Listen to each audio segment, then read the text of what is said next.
Assalamualaikum warahmatullahi wabarakatuh. Waalaikumsalam Ibu. Ya. Apa kabar kalian semua?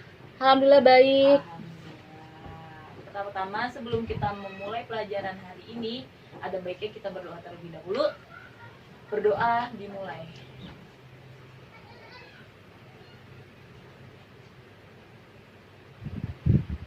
Berdoa selesai. Gimana kemarin yang sudah saya berikan tugas? Apakah kalian sudah membaca semuanya? Sudah Bu. Sudah, bagus. Sekarang kita absen dulu ya.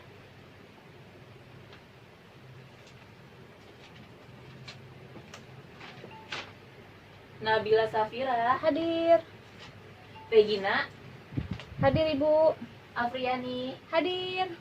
Safira, Hadir Ibu. Desti, Hadir. Ernawati, Hadir Ibu. Rizka, Hadir. Radita Dia, Hadir Ibu. Vira Firliana, Hadir. Ega Komala, Hadir Ibu. Fatihah, Hadir Ibu. Mardiansyah, Hadir Ibu. Aznadwi, Hadir. Destiana, Hadir Ibu. Windy Miranda, Hadir. Rida Permatasari. Hadir Ibu. Hadir semua ya untuk Iya, hari Bu. ini.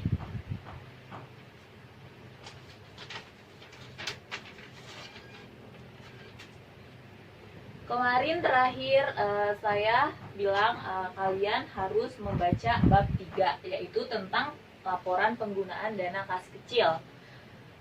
Apa kalian sudah memahami? Sudah Bu. Sudah, bagus. Kalau gitu nanti saya tanya ya. Iya. Untuk yang pertama itu ada melaporkan aktivitas kas kecil.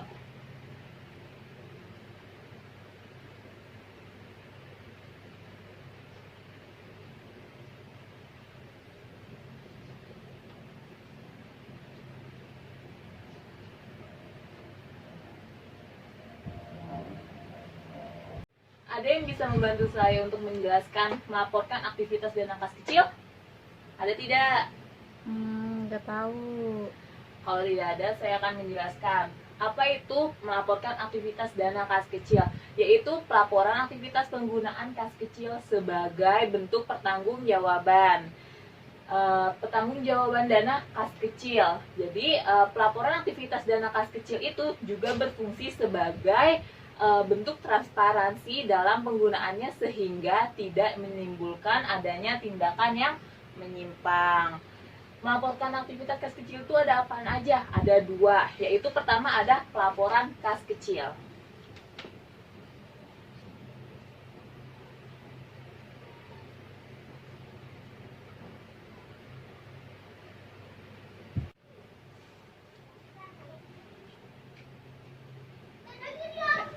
Selanjutnya ada pelaporan kas kecil. Ada yang tahu pelaporan kas kecil itu apa? Gak ada. Ya udah, saya jelaskan ya. Pelaporan kas kecil itu apa? Pelaporan atau yang bisa disebut dengan laporan merupakan kegiatan untuk melaporkan penggunaan dana kas kecil dalam perusahaan yang tujuannya untuk melakukan pertanggungjawaban dalam penggunaan dana kas kecil. Dalam pelaporan kas kecil ini setiap terjadi transaksi harus dicatat. Ya, ingat, setiap terjadi transaksi harus dicatat dalam pelaporan kas kecil. Lalu diperhitungkan dalam laporan pertanggungjawaban pelaporan aktivitas dana kas kecil. Itu harus valid terlebih dahulu. Lalu setelah sudah valid ditandatangani dengan yang berwenang. Jadi tidak boleh sembarangan yang menandatangani laporan kas kecil ini. Di sini yang kedua ada prosedur penyusunan kas kecil. Di prosedur penyusunan kas kecil itu ada 4 prosedur dalam penyusunan dana kas kecil. Yang pertama itu ada apa? Yang pertama ada mencatat semua bentuk penerimaan dan pengeluaran dana kas kecil. Jadi kalau ada penerimaan dan pengeluaran dalam melaporkan aktivitas dana kas kecil itu kalian harus mencatat, yaitu pertama pencatatan. Ingat ya, pencatatan. Lalu yang kedua ada melakukan validitas bukti transaksi.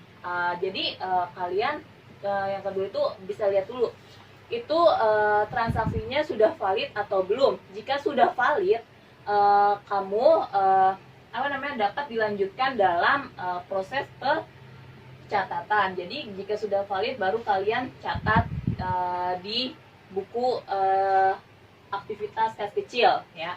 Selanjutnya yang ketiga itu apa? Yang ketiga itu melakukan klasifikasi yang termasuk bentuk penerimaan dan pengeluaran. Selanjutnya yang keempat itu di prosedur penyusunan kas kecil itu apa? Memindahkan saldo sesuai dengan jumlah nominal. Jadi nominalnya misalkan 50.000 dalam memindahkan saldo. Jadi kalian harus memindahkannya itu 50.000, tidak boleh kurang, tidak boleh lebih. Jadi harus sesuai dengan transaksinya. Selanjutnya itu ada menyusun laporan dana kas kecil.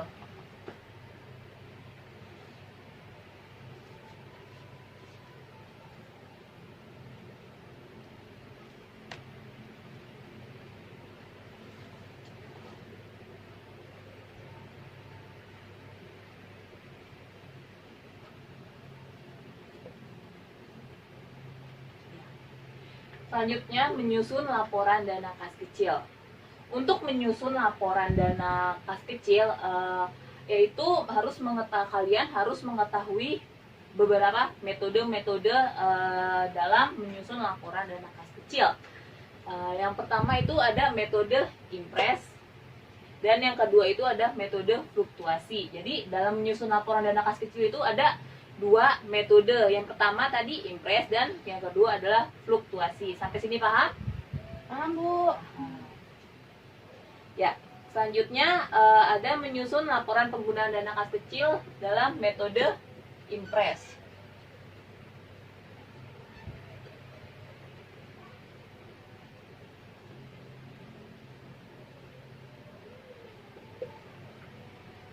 Metode impres itu apa? Ada yang tahu?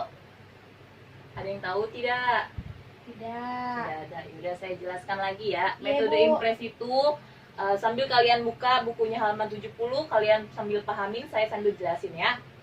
Metode impres itu adalah metode dana tetap. Jadi impres itu adalah dana tetap ya. Merupakan jenis metode dengan jumlah dana yang ada pada rekening dana kas kecil itu dengan jumlah yang tetap. Jadi jumlahnya itu di rekening itu tetap dan tidak berubah-ubah ya. Pada umumnya kas kecil itu pada metode ini diisi dan ditetapkan sebagai dana untuk melakukan pembiayaan dalam jangka waktu tertentu. Misalnya dalam jangka waktu seminggu, dalam jangka waktu sebulan, atau bahkan dalam jangka waktu setahun. Jadi di metode impres ini jangka waktunya itu tertentu ya. Selanjutnya di metode impres itu ada kelebihan.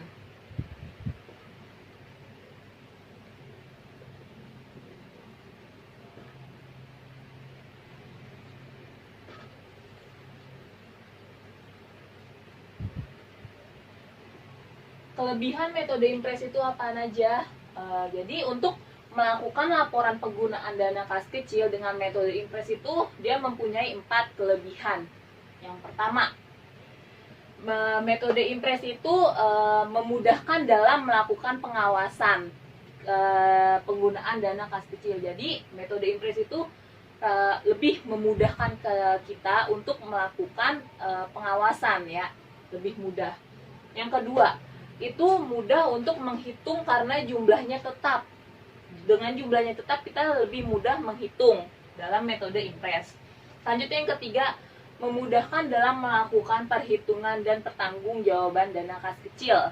Jadi mudah juga dalam mempertanggungjawabkan dana kas kecilnya. Selanjutnya yang terakhir yang keempat itu ada dapat menghemat waktu dalam penghitungan atau dalam pembukuan. Jadi dalam pembukuan itu kita dapat menghemat waktu. Jadi kita nggak perlu bertele-tele gitu dalam melakukan pelaporan aktivitas dana kas kecil dengan metode V-Impress ini. Selanjutnya ada langkah-langkah operasional metode Impress.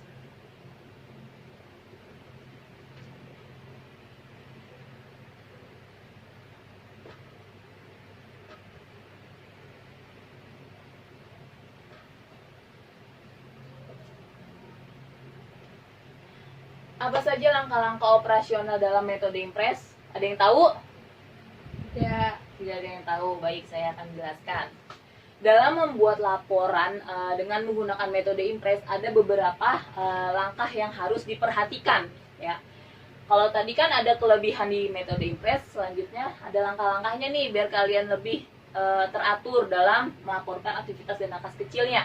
Yang pertama, itu ada pengisian dana kas kecil di mana pemegang dana kas kecil itu diberikan jumlah uang tunai untuk melakukan aktivitas pembayaran yang mudah diprediksikan untuk dapat memenuhi semua kebutuhan perusahaan, ya.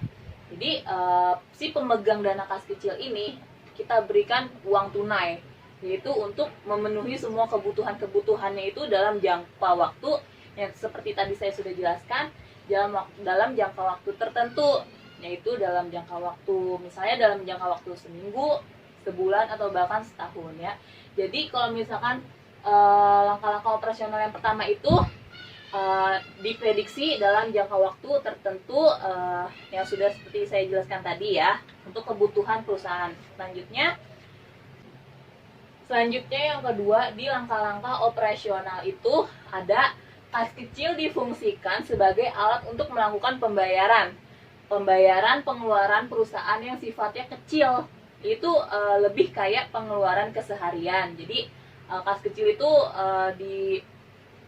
langkah-langkah operasional di metode Impress ini lebih kayak mengeluarkan pembiayaan itu sifatnya kecil, ya, tidak besar.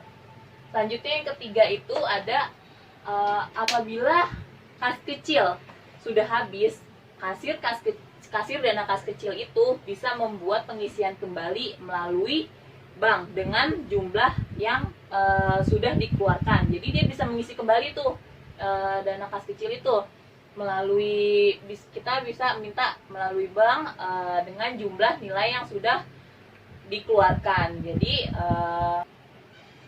Jadi itu semua langkah-langkah operasional, jumlahnya ada 3. Sampai sini paham? Paham, Bu. Paham, bagus.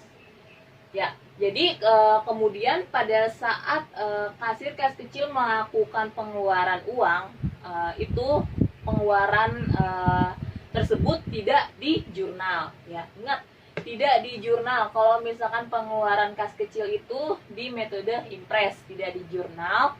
Terus sehingga tidak mengubah jumlah dana kas kecilnya, jadi tidak di jurnal dan dia tidak akan mengubah dana kas kecilnya. Selanjutnya ada, kalian buka buku halaman 75. Di situ ada laporan dana kas kecil metode fluktuasi.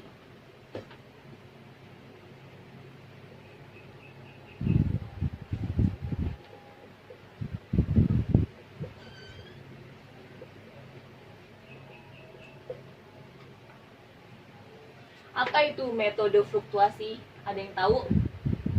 Ada yang tahu tidak?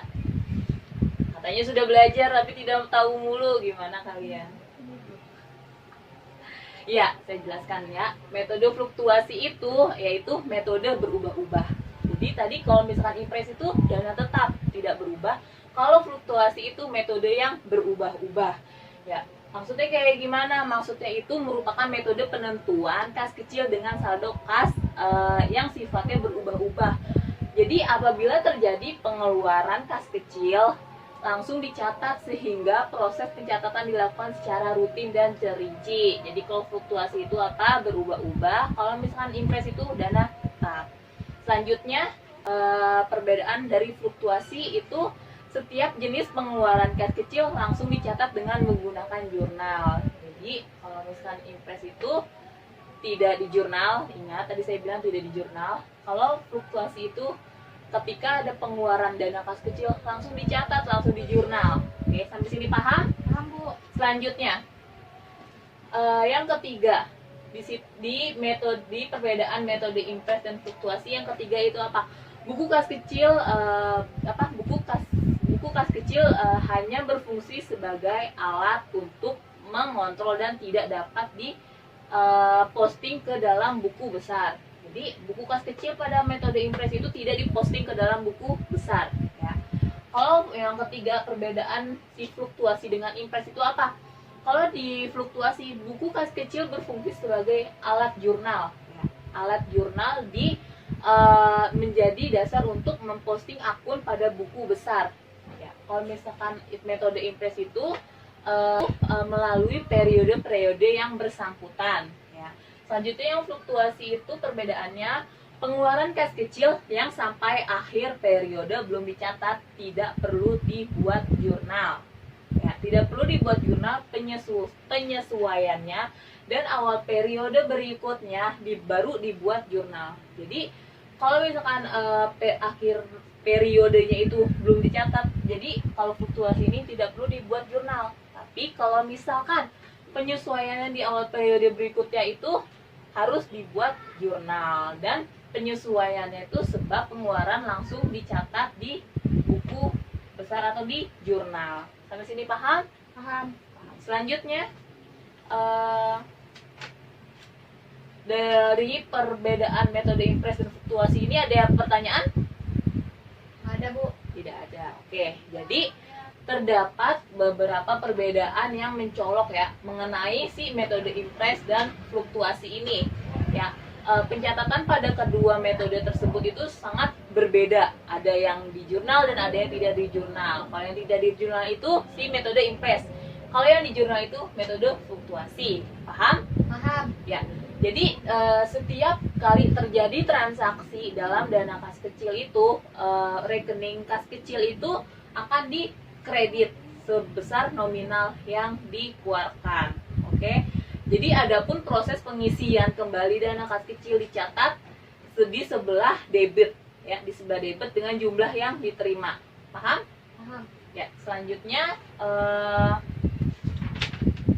besok berarti kita langsung ke ini ya, latihan pelaporan dana kas kecil.